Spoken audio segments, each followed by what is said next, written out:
Leslie Briceño, ella es ciencista política y docente de la Facultad de Gobierno y Derecho de la Universidad del Desarrollo.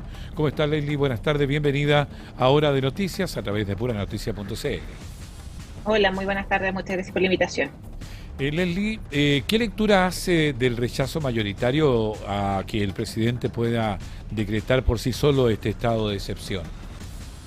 Bueno, en general lo que nos encontramos es que la ciudadanía, y así también lo demuestra la encuesta CADEM, cuando se le pregunta por temas de seguridad, sigue siendo la seguridad el gran tema de preocupación, y obviamente que es a eso y por eso se fue votado este gobierno. Sin embargo, cuando a la ciudadanía se le pregunta en la encuesta CADEM sobre la limitación de nuestras libertades personales, está muy en rechazo. Si uno mira específicamente algunos indicadores en torno a las medidas que plantearía esta reforma constitucional, hay un porcentaje bastante amplio de apoyo, por ejemplo, a la requisición de bienes por parte del Estado a personas que estuvieran vinculadas al crimen organizado. Sin embargo, cuando se pregunta específicamente por lo que es la libertad de reunión, por lo que es también la libertad, la movilidad de las personas, la aprobación eh, disminuye considerablemente y el rechazo es muy amplio, más de un 54%. Entonces, esto nos refleja algo que está bastante enquisolado en nuestra sociedad, que si bien esperamos que el Estado se haga cargo, que es una atribución que tiene de mantener y de garantizar la seguridad para todos los chilenos, eso no puede ir a costa de nuestras libertades individuales y estas tienen que ser respetadas. Y especialmente esa es la discusión que hemos estado escuchando en los últimos días, no solamente en el mundo académico, no solamente en el mundo político, sino que también que encontramos en el día a día con las personas que uno puede conversar, que no necesariamente están tradicionalmente interesadas en política. Cuando a uno le dicen, hay ciertas libertades, como por ejemplo que hay cosas muy graves, por ejemplo, lo que es, y que uno puede cuestionarlo, lo que es la interceptación de las comunicaciones, las escuchas telefónicas, lo que puede ser también la limitación de mi derecho a movilizarme en el territorio, es algo que yo me puedo ver afectada en lo cotidiano, y es ahí donde podríamos señalar que esta encuesta nos plantea que la sociedad ya traza una línea y que a partir de esto no lo voy a transar y esto no puedo transarlo aun cuando el Estado quiera plantearme mayor seguridad. Leslie, este resultado, me refiero al de la encuesta, ¿refleja desconfianza hacia el mandatario o una defensa de los contrapesos institucionales de nuestro país? Uno podría pensar que sí, si nosotros observamos también cómo ha ido cambiando y variando la aprobación y el rechazo al gobierno en las últimas semanas, es que no ha variado mucho. Si es que no me equivoco, la desaprobación del presidente Kast en esta encuesta, en esta última entrega de la encuesta académica que salió hoy día, es de un 56%, que está levemente, que ha ido aumentó 3% de las mediciones anteriores, y obviamente que está manifestando algo que uno podría decir, hay algo que el gobierno no está manejando bien. Y en este caso, el tema de la seguridad pareciera que fue la gran bandera de lucha, que la seguridad fue el tema con el cual José Antonio Kast ganó, que dijo, nosotros tenemos un plan implacable, tenemos una serie de políticas públicas que no se entraron en detalle durante la campaña y que han demorado más de 5 meses en empezar a discutirla. Y esa discusión pareciera ser de que se va a entrampar mucho más, porque nos encontramos con que no está teniendo apoyos ni en la oposición, obviamente. También hay muchas voces que en otros ámbitos han apoyado al gobierno, como por ejemplo el senador Walker, y también incluso dentro de lo que es la derecha, Johannes Kaiser, y su rechazo a esta reforma, donde él incluso señala que se estarían violando y se estarían limitando, cortando demasiado las libertades personales, y otros sectores también de la derecha hacen prenden una luz de alerta frente a lo que ha sido esta estrategia del gobierno. Y probablemente estos resultados están demostrando cosas bastante contradictorias también, pensando en otros temas que se han planteado en las últimas semanas. Por un lado, cuando empezamos la operación Cancerbero de la semana pasada, del jueves pasado, de hecho, estamos sumamente claros de que fue una operación relativamente, que tiene un impacto en la opinión pública relativamente exitoso.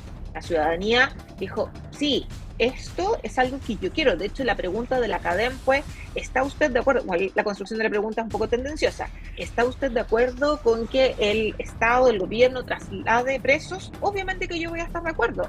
Y por eso tiene un alto apoyo, pero eso no necesariamente es un correlato que se pueda evidenciar con las políticas públicas o con los proyectos que esté presentando el gobierno en materia de seguridad. Es el espectáculo, por decirlo de una forma, que fue la operación Cancerbero, del traslado a estos reos a la cárcel de Talca, genera un pic bastante importante y una percepción de parte de la ciudadanía que fue un éxito, que fue algo que le gustaría seguir viendo, porque es una acción concreta.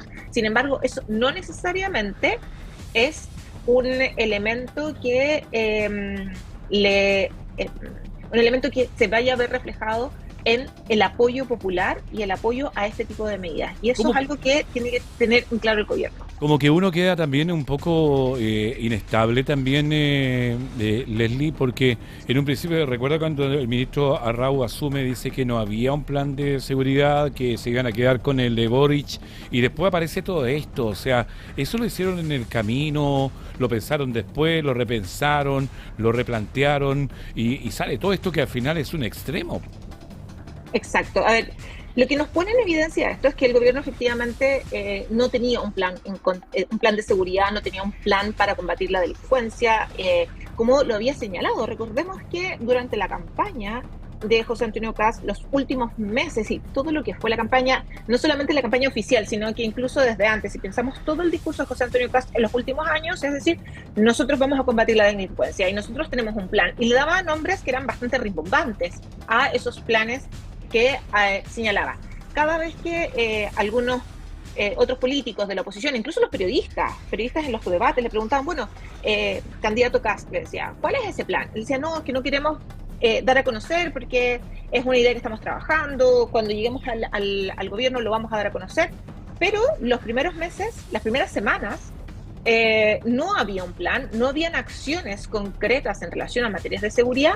La ministra Steiner también señala, la ex ministra de Seguridad señala que no había un plan, que ella desconocía, no solamente ella, sino que la subsecretaria, desconocían que había que entregar un plan, y aquí, parafraseando, anillado, listo para. Y eso es finalmente lo que ocurre. El gobierno de José Antonio Kast no tenía un plan de seguridad claro.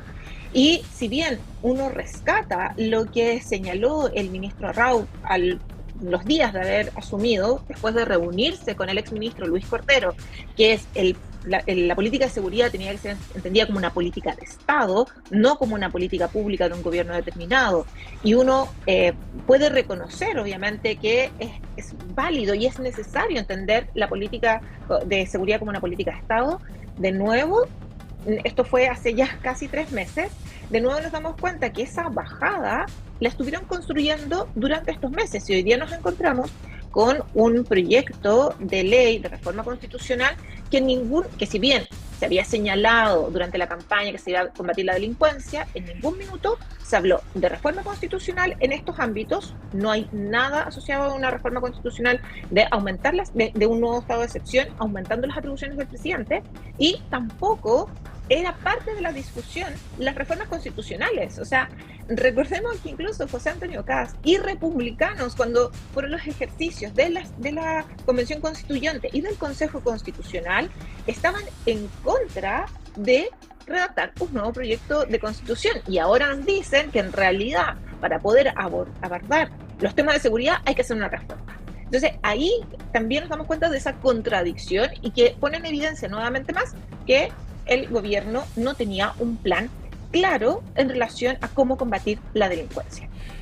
Estamos conversando con Leslie Briceño. Ella es ciencista política y docente de la Facultad de Gobierno y Derecho de la Universidad del Desarrollo. Leslie, ¿qué riesgo existe al entregar atribuciones tan amplias al presidente de la República?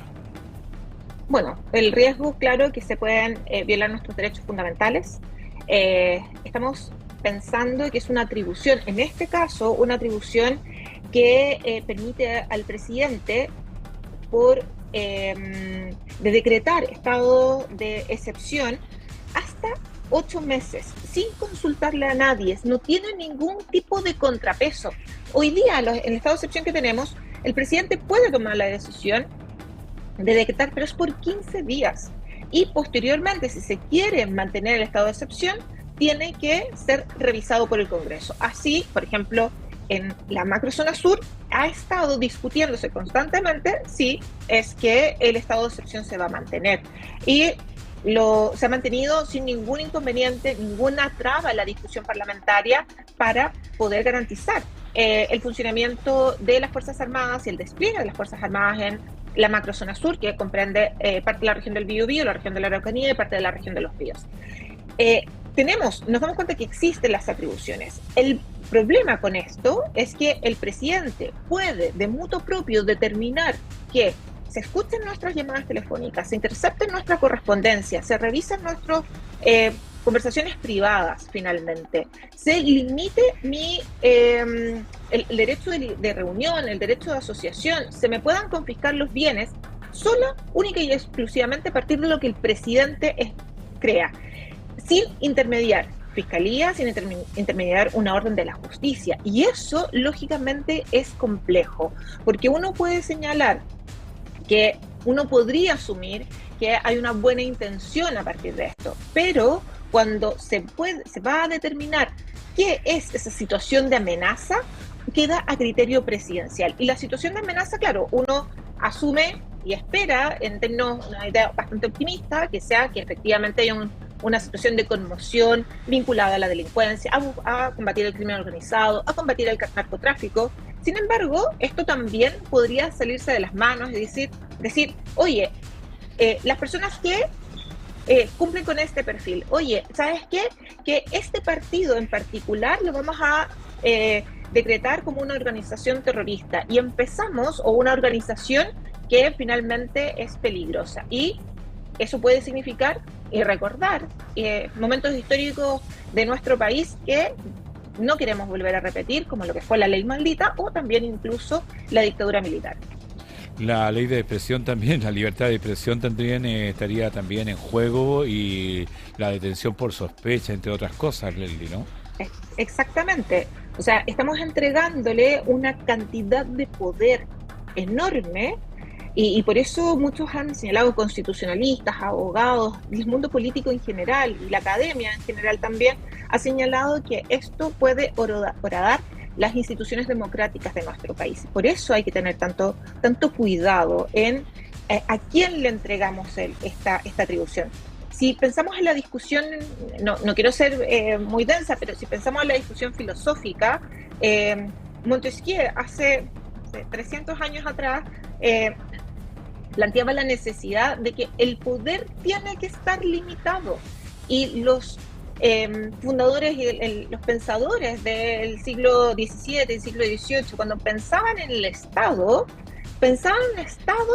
que finalmente estuviese limitado, que el poder del jefe de Estado no sea ilimitado. Tenemos que ponerle límites y en este caso nos estamos encontrando con que el poder que podría ostentar el presidente sea del color político que sea, porque esto es una reforma constitucional, por lo tanto como reforma constitucional se va a mantener a futuro y lógicamente podemos estar generando no solamente la erosión de nuestra institucionalidad democrática, sino que además también entregándole atribuciones a una sola persona sin ningún tipo de contrapeso.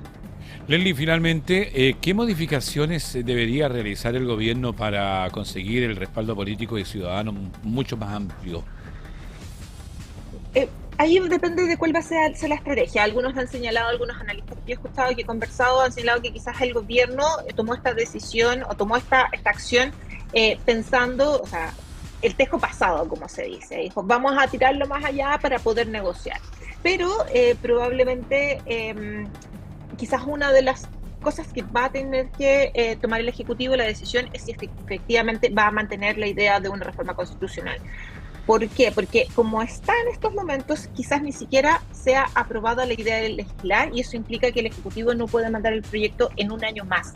Probablemente, y una de las estrategias que puede utilizar el Ejecutivo es hacer transformaciones a esta, o incluso retirar la idea de la reforma constitucional y transformar esto en leyes.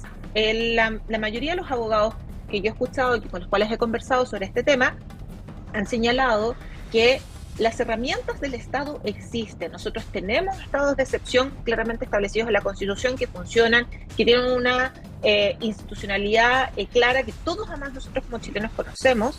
Sin embargo, hay materias de ley hay materias que se pueden trabajar por el conducto de las leyes. Por ejemplo, la modernización de carabineros, la entrega de mayores atribuciones, no solamente a las Fuerzas Armadas, sino que, o de mejorar, de regular las atribuciones a las Fuerzas Armadas, sino que también de lo que son las atribuciones a la policía. Dotar a las policías de inteligencia, que es algo fundamental. Y lo Leslie, otro también, ¿sí? le queremos agradecer, porque tenemos una información de último minuto, Sí. le queremos agradecer por este contacto, por dejarnos más claro, y tenemos, por supuesto, la posibilidad de volver a conversar en los próximos días. Ok, muchísimas gracias, nos vemos. Gracias, muy amable.